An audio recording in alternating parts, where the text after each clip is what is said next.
పట్టుబద్దలతో కృషి చేస్తే జీవితంలో ఏదైనా సాధించవచ్చని మాజీ మంత్రి తన్నీరు హరీష్ రావు అన్నారు. మొదటి అడుగు పడటం అనేది ముఖ్యం, అప్పుడే తర్వాత అడుగుపై ఆలోచన వస్తుందన్నారు. తల్లిదండ్రుల మీద ఆధారపడితే మన విలువ బయటకు తెలియదని, చిన్న జాబ్ అయినా మొదటి ఉద్యోగం చేయండి అని సూచిస్తారు.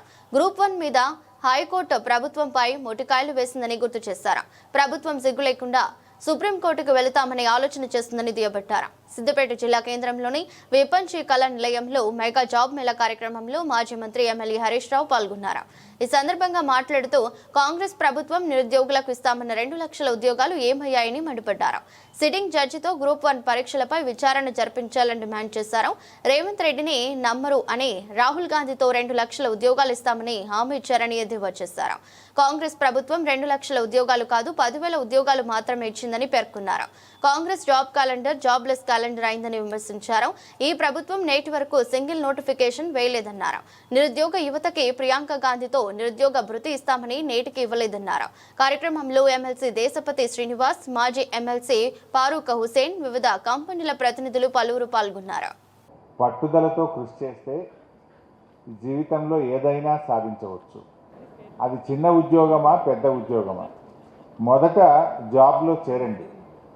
మొదట సిద్దిపేటను వీడి అది హైదరాబాద్లో ఉద్యోగం వస్తే అడుగు పెట్టండి అక్కడ. అప్పుడే మీకు పోటీ ప్రపంచం అర్థమవుతుంది. మొదటి అడుగు పడ్డ తర్వాత ఇంకొక మెట్టు పైకెక్కడానికి నీ ఆలోచన ప్రారంభమవుతుంది. గ్రూప్ 1 ఎగ్జామ్స్ పెడితే రాష్ట్ర ప్రభుత్వం ఇవాళ విద్యార్థులే చెప్తున్నారు, నిరుద్యోగ యువకులు గ్రూప్ 1 ఎగ్జామ్ రాసిన వాళ్ళు ఎంత దారుణంగా పరీక్ష నిర్వహించారో నేను చెప్పట్లేదు. హైకోర్టే మొట్టికాయలేసి ప్రభుత్వాన్ని చెప్పింది.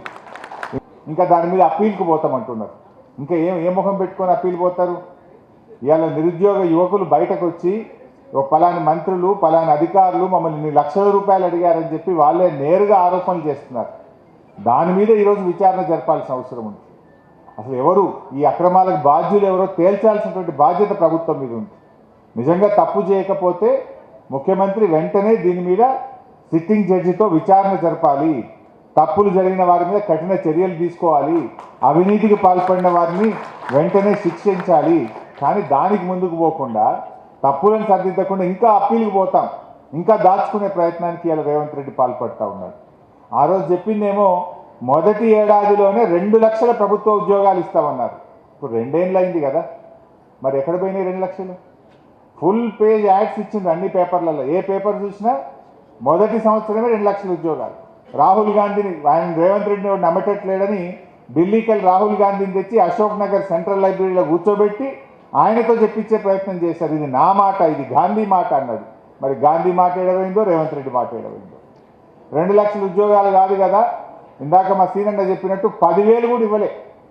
అన్నీ కేసీఆర్గా. ఇప్పుడు 20,000 పోలీస్ కానిస్టేబుల్ ఉద్యోగాలు. ప్రిలిమినరీ పరీక్ష పెట్టింది కేసీఆర్ గారు, ఫైనల్ పరీక్ష పెట్టింది కేసీఆర్ గారు, ఫిజికల్ టెస్ట్ చేసింది కేసీఆర్ గారు, ఫలితాలు ఇచ్చింది కేసీఆర్ గారు, కాయిదాలు పంచింది రేవంత్ రెడ్డి. ఇది నేను ఇచ్చిన అంటాడు. జాబ్ క్యాలెండర్ కాస్త జాబ్లెస్ క్యాలెండర్ అయిపోయింది. సో ఈ రకంగా నోరుంది కదా అని గాయపెట్టుడే తప్ప ప్రజలకు ఇచ్చిన హామీలు ఒక్కటి కూడా అమలయ్యే పరిస్థితి లేదు. ప్రియాంక గాంధీతో హుస్నాబాద్లో చెప్పించారు, నిరుద్యోగ యువతకు నెలకు 4,000 భృతి ఇస్తామన్నారు. నిరుద్యోగ భృతి లేదు. జాబ్ క్యాలెండర్ జాబ్లెస్ క్యాలెండర్ అయిపోయింది. 2 లక్షల ఉద్యోగాలు కాస్త గాలి మాటలు అయిపోయింది. అన్నీ మోసాలు. ఈ రకంగా ఇలా ప్రభుత్వం పూర్తిగా నిరుద్యోగ యువతను మోసం చేసినటువంటి పరిస్థితి మీ అందరికీ తెలుసు. But what ever it is, దాని గురించి మేము పోరాడతాం, అసెంబ్లీలో ప్రశ్నిస్తాం. తప్పకుండా మీ తరఫున మా శాయశక్తిలో మేము కృషి చేస్తాం. బట్ మీతో నా రిక్వెస్ట్ ఏంటంటే, దయచేసి నా ఆలోచన ఏంటంటే, మీరు ప్రైవేట్ రంగంలో కూడా చాలా అవకాశాలు ఉన్నాయి. ఉన్నతమైనటువంటి స్థానాలు ఎదగడానికి ఎన్నో అవకాశాలు ఉంటాయి. దాంట్లో ప్రైవేట్ రంగంలో టాలెంటే ఇంపార్టెంట్. మీరు ఎంత మీ యొక్క శక్తియుక్తులను ప్రదర్శించగలిగితే మీ ఎఫిషియన్సీని బట్టి మీ ఎదుగుదల ఉంటుంది. అందువల్ల మీరు ఒక అడుగు పెట్టండి, ఈ అవకాశాన్ని అందిపుచ్చుకోండి, తప్పకుండా ఉద్యోగాల్లో చేరండి. ఇవాళ అమ్మాయిలు కూడా చాలామంది వచ్చారు. I'm so happy. ఒకప్పుడు ఉద్యోగం పురుష లక్షణం అనేవాళ్ళు పాత రోజుల్లో. ఇప్పుడు ఉద్యోగం మానవ లక్షణం అయిపోయింది. అంటే అందరూ ఉద్యోగం చేస్తున్నారు. మహిళలు కూడా సమానంగా అన్ని రంగాల్లో కూడా అద్భుతమైన ప్రతిభ ప్రదర్శిస్తూ ఉన్నారు. ప్రజలకు ఇప్పుడిప్పుడే అర్థమవుతూ ఉంది. But what ever it is, రాజకీయాలు ఎప్పుడు ఉంటాయి. నాకు మీ భవిష్యత్తు ముఖ్యం, అదేదో మేము చూసుకుంటాం. మీరు బాగుండాలి, మీ ఆలోచన విధానం పాజిటివ్ డైరెక్షన్లో వెళ్ళాలి. నీకు నువ్వే అనుకోవచ్చే నేను పీజీ చేసినా ఇదెందుకు నాకు అని నీ మనసు నిన్ను కంట్రోల్ చేయదు. లేదు, nothing doing, I don't depend on my parents. నేను నా తల్లిదండ్రులకు చేయూతగా ఉంటాను, నేను ఒక ఉద్యోగంతో నా జీవితాన్ని ప్రారంభిస్తాను అనుకుంటే అదే మనసు లేదు ఈ జాబ్ మేళాలో ఈ జాబ్ తీసుకుంటా, నేను అడుగు బయట పెడతా, పోటీ ప్రపంచంతో పోటీ పడతా అని కూడా నిర్ణయించగలుగుతుంది.